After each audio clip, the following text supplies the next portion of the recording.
Hi, my name is Harlan. Welcome to the Machacon Mechanical Engineering channel.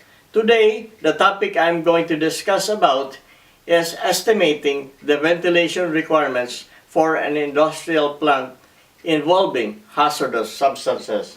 I have chosen here a project to illustrate how the process of estimating the ventilation requirements is being carried out.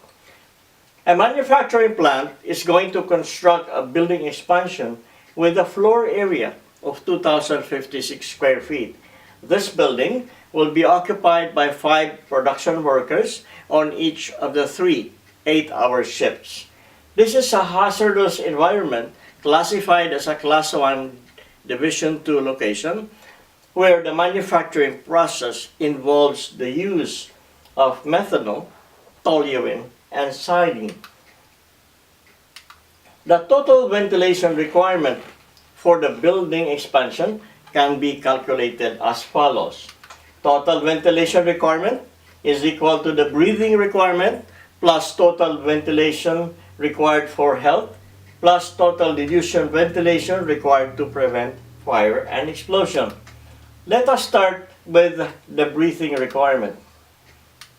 From Table 6.2.2.1, minimum ventilation rates in the breathing zone, ASHRAE, American Society of Heating, Refrigerating, and Air Conditioning Engineers, Standard 62.1 of 2013, the ventilation required for acceptable indoor quality. I downloaded a copy of this standard from ASHRAE, from the ASHRAE online store. And then I printed it out. So the standard gives for general manufacturing, excluding heavy industrial and processes involving chemicals, R sub P, requirement per person, 10 cubic feet per minute per person. And for the area, the required ventilation is 0.18 cubic feet per minute per square foot of area. And breathing zone, outdoor airflow, V sub BZ in cubic feet per minute will be from this equation here. And you substitute the values. This is for the number of persons, okay, and this is the floor area. This is the requirement, ventilation requirement person, the ventilation requirement per area. So substituting all these values, you will have the result of here. V sub BZ is equal to 420 cubic feet per minute. For air zone distribution effectiveness, from the same standard, breathing zone for acceptable ventilation for acceptable indoor air quality. For I would like to design the system where in the floor the warm air supply comes from the floor, and once it is contaminated, it is exhausted near the ceiling. So we have the efficiency E sub Z is equal to 0.7 from the standard. So for outdoor airflow required for the zone, V sub OZ will be the required ventilation, breathing requirement, divided by the efficiency. So here, the result will be 600 actual cubic feet per minute required for the breathing requirement. And for dilution ventilation for health, management, based on their experience with the type of manufacturing process, has estimated the maximum emission rates for the 3 hazardous chemicals as follows. For methanol, we have 0.632 pints per hour, and for toluene, 0.2177, and xylene, 0.0791 pints per hour. So from table 4.1, dilution air volumes for vapors, page 4.4, industrial ventilation, a manual of recommended practice for design, 28th edition, ACGIH, American Conference of Governmental Industrial Hygienists. This book, this is the latest edition. We have, for each hazardous chemical, we have the threshold limit value in parts per million, and you have the dilution air volume for health at standard standard temperature and pressure for air. Okay, so the TLV values are subjected to revision if further research and experiment indicates the need. Like say for earlier edition of this manual, some of the TLV values were even higher.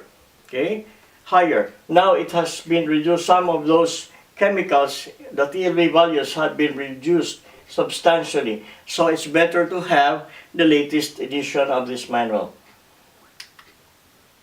So from the heating and cooling design conditions, ASHRAE, American Society of Heating, Refrigerating, and Air Conditioning Engineers for Ontario, Canada, the condition of outside air will be dry bulb temperature 86 Fahrenheit or 546 Rankine. Mean wet bulb temperature will be 70 Fahrenheit. And from figure 4.1, 4-1, page 4-6, for best air inlet and best air outlet, select M sub 1 is equal to 1.0. Of course, you have to first check with the codes, regulations, and laws to make sure that the sign is compliant. For methanol, we have 49,100 cubic feet of air at standard temperature and pressure required to dilute the mixture to the threshold limit value per pint of methanol evaporated, and this one is the M sub 1, 1.0, and the result will be 379.05 standard cubic feet per minute. And applying Charles' law at constant pressure, we can compute the actual volume requirement at 86 Fahrenheit to be 390.49 actual cubic feet per minute.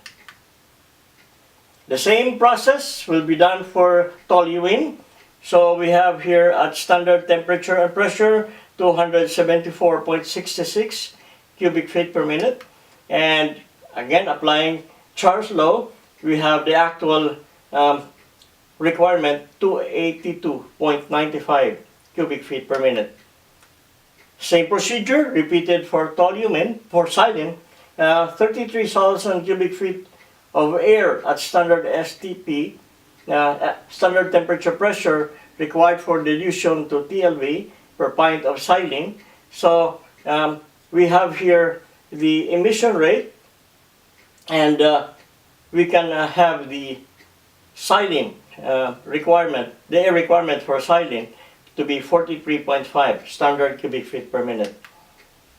And again, applying Charles' law, we have the amount of air required to dilute the xylene in the mixture at 86 Fahrenheit to be 44.81 actual cubic feet per minute. So the total ventilation requirement for health will be the sum of the methanol, the toluene, and the xylene requirements for health. And this one will be 718.25 cubic feet per minute. These are the important points to consider in the design of dilution ventilation systems. Number one, we locate the exhaust openings nearest the source of contamination. Locate the air supply and exhaust outlets such that the airflow will pass through the zone of contamination. And the operator should be between the supply of the air and the contamination so that he will have access to the fresh air coming in. Replace exhausted air with the use of an air make-up system. Supply air should be heated or cooled to satisfy the space temperature requirements. Avoid re-entry of exhausted air into the system. Once the air has been exhausted into the outside of the building, it should not be reintroduced into the space. Why? Because it is full of contaminants. Then it would be dangerous. Dangerous not only to the health, but also as a fire hazard or an explosion hazard. So you should not reintroduce that air. Although that air that has been exhausted may be still having the heat required, and maybe the best way to economize the cost of energy is to have a heat recovery unit so that you will be able to recover the heat from the exhaust air and transfer it to the incoming air for ventilation. Make sure that the contaminated air will not come in contact with the fresh air. Okay? Otherwise, it defeats the purpose. So, dilution ventilation to prevent fire and explosion.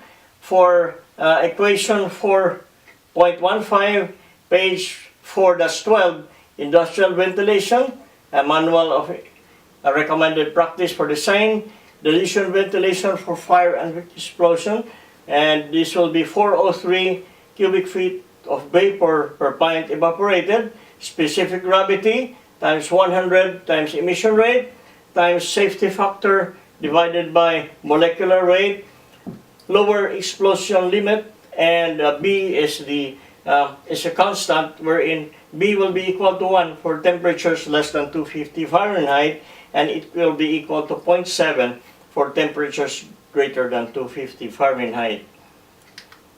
So, based on this, on Appendix B, we have here the data, okay, for the molecular weight, specific gravity, lower explosion limit of the chemicals here, okay. And since the temperature is lower than 250 Fahrenheit, we will use B equals 1. And since these chemicals are highly explosive, we will use the safety factor of 12. For methanol, substituting the values here, we will have the ventilation requirement for methanol at 13.73 cubic feet per minute. And again, applying the Charles law at constant pressure to determine the ventilation requirement to prevent fire and explosion. For air at 86 Fahrenheit, you will have 14.15 actual cubic feet per minute. Same process repeated for toluene. Okay? And also again applying Charles law. And also for xylene, we repeat the process, substituting the values for xylene. And the result for xylene will be 5.45 actual cubic feet per minute. And adding all these ventilation requirements for to prevent fire and explosion, 14.15, 13.38 plus 5.45, we have 32.98 actual cubic feet per minute.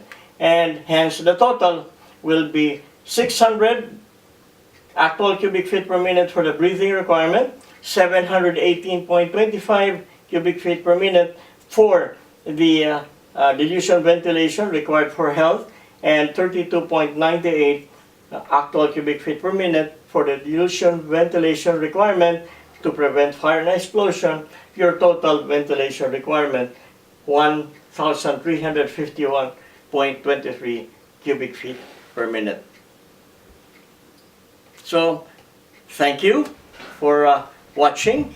Stay tuned for more tutorials at Machacon Mechanical Engineering channel.